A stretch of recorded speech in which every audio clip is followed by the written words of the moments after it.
哇 Alan 突發消息喎，呢個消息好震撼喎，匯豐要撤出澳洲喎。哇！咁大件事？係啊，嗱鋪天蓋地啦，呢個係一個突發新聞啊，所以咧呢兩日咧我都睇見呢件事。咁我即時咧就我發覺咧應該係咁講啦，匯豐喺澳洲撤出嘅話咧，其實最大影響咧應該係我哋香港人咯，嗬。身處澳洲嘅香港人。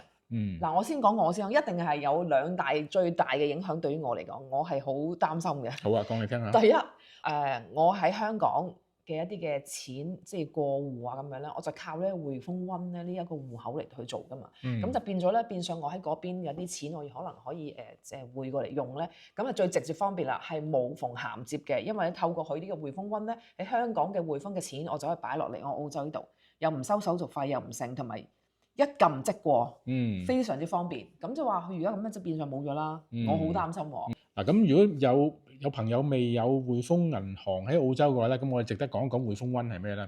咁有澳洲嘅匯豐同埋香港匯豐咧，基本上其實係兩間公司嚟嘅。不過佢將兩個戶口咧可以俾你連埋一齊，用香港嘅戶口轉澳紙啦嚇，我當你轉澳紙過嚟澳洲嘅匯豐你嘅戶口咧，就唔係變成一個匯款啦，係好似一個咧銀行之間嘅一個 transfer， 或者好似戶口同戶口之間嘅轉數咁樣。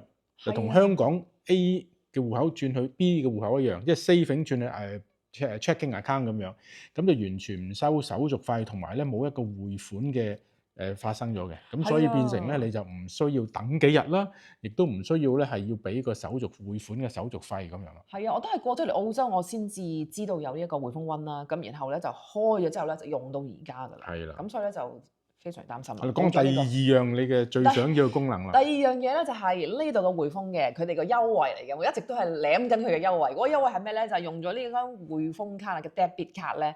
咁咧就係當我要去買嘢，只要我每一次買嘢係低過100蚊嘅話咧，佢就會有2% 回贈俾我。哦，即係現金回贈係翻去你嘅戶口嗰度。冇錯。即係100蚊買嘢咧，變成98蚊就得啦，即係慳咗2蚊雞。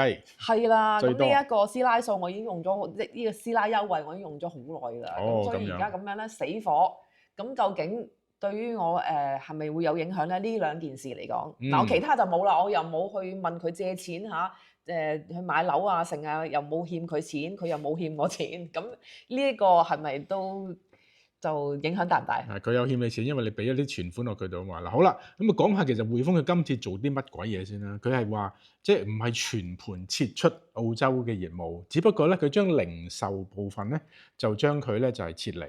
咁另外咧再加上就係賣出嗰啲關於嗰啲佢嘅佢嗰啲債仔啊，將啲債仔打包賣俾另一間公司，即係譬如話你同佢做咗個樓宇按揭啊，或者有啲私人嘅借貸嘅話咧，佢會將你嘅貸款嗰部分咧就賣俾第二間公司，咁就變咗咧之後咧你就唔係爭匯豐錢啦，你係爭另外一間公司錢啦咁樣。係，咁不如咧就清晰啲講下，嗱你頭先講咧就唔係全部啊嘛，咁即係講緊係有零售業呢一部分。冇錯啦。咁仲有啲咩幾方面咁樣？其實零售嗰部分即係你最擔心嗰部分啦，就係我嗰部分啦。你就冇咗你個 saving account 咯，即係呢個零售銀行啊嘛，咁啊變咗咧你唔能夠再轉錢過嚟澳洲啦，亦都唔會享受到你張 debit card 嗰個2% 嘅優惠啦。真係冇晒啦！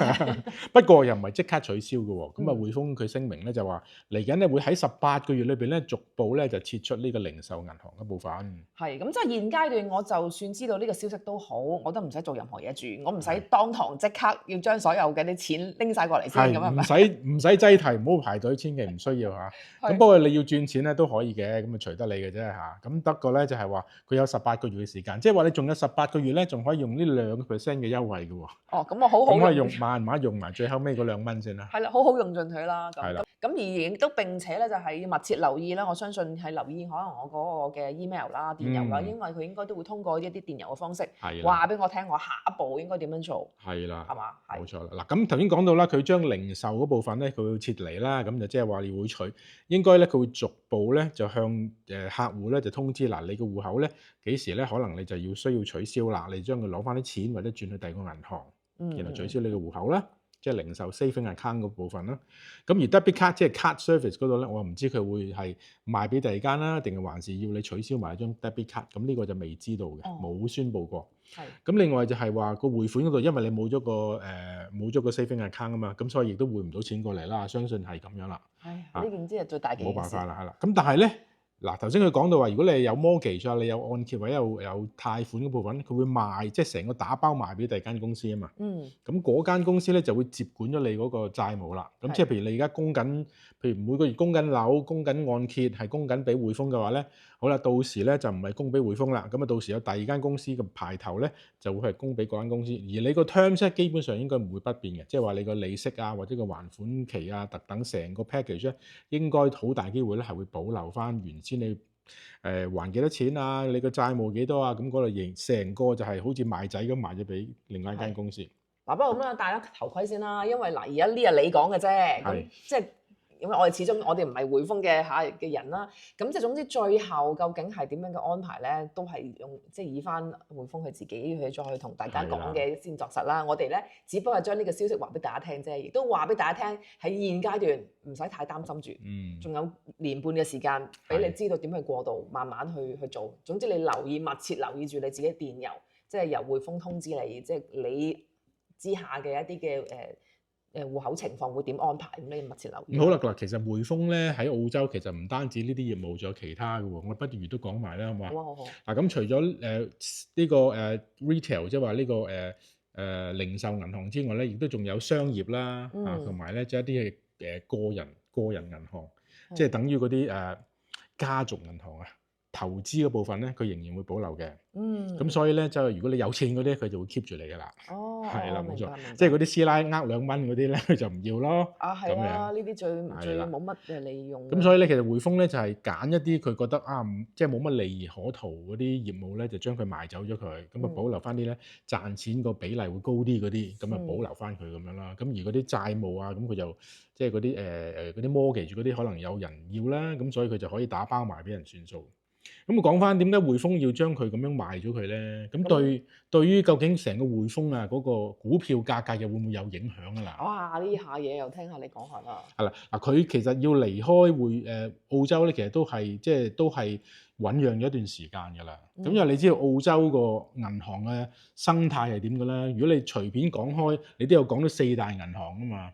係嘛？咁啊分別就係 CommBank 啦、ANZ 啦、Westpac 啦同埋 NAB 啦嚇，即係國家銀行啦。咁呢4間其實主力咧已經佔咗極大部分嘅市場份額㗎啦。咁呢啲細嘅嘢咧，即係匯豐係嚟咗好多年啦嚇。咁其實佢即係砌咗咁多年之後，發覺亦都唔係好打得入個市場喎，因為佢要用好多錢做 marketing 啦、promotion 啦，係嘛？咁最緊要一樣嘢係咩咧？就係澳洲咧係好多一啲叫 compliance 嘅嘢，即係話你合規嘅要求，即係政府對於入嚟嘅銀行咧，其實好多嘅要求，你要做呢樣，對於你做呢樣。咁你要做呢樣咧，你有成本噶嘛，唔係求其就打開個門口就得噶啦嘛。咁所以嗰啲 compliance 咧，其實對於個匯豐嚟講，澳洲咧就有好大嘅成本喺度。咁同埋你要儲一班人去即係要招呼個政府啊嘛。咁所以計完數之後，發覺我哋不如唔好做鬼煩到死。